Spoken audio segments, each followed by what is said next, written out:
அண்ணா இன்னைக்கு வேட்புமனு தாக்கல் செய்ய போறாங்க. அதனால உனக்கு என்ன? நீங்க கொஞ்சம் பணம் கொடுத்தீங்கன்னா நான் தேர்தல் நின்றுவேன்.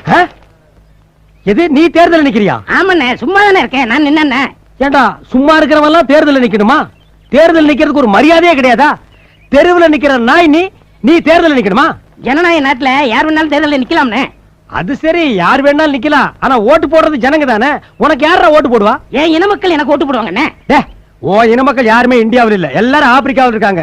நாய், பன்னி, எருமை, பேய், பிசாசு இதெல்லாம் ஓட்டு போட்டா நீ ஜெயிக்கலாம். ஆனா அதுகளுக்கெல்லாம் ஓட்டு உரிமை இல்லையே. விளையாடாதீங்கண்ணே. நீங்க மட்டும் பணம் கொடுத்தீங்கன்னா நான் டிக்கெட் வாங்கிடுவேன். உன்ன மாதிரி அரை டிக்கெட், கால் டிக்கெட், முக்கால் டிக்கெட், பிளாக் டிக்கெட் இதுகளுக்கெல்லாம் டிக்கெட் கொடுத்தா நாட்டுக்கே டிக்கெட் வாங்கிட வேண்டியது. நாட்டை விடுங்கண்ணே. நான் மட்டும் ஜெயிச்சு வந்தேன்னா வந்தீங்கன்னா நம்ம கிராமத்தை இந்தியாவோட எனக்கு உயிரை கொடுத்து போராடுவேன். இப்போ நம்ம கிராமம் இந்தியாவுக்குள்ள இல்ல. சைனா பாடல் இருக்கா? அது எனக்கு தெரியாது. இல்ல ரஷ்யா பாடல் இருக்கா? இல்ல பாகிஸ்தான் பாடல் இருக்கா?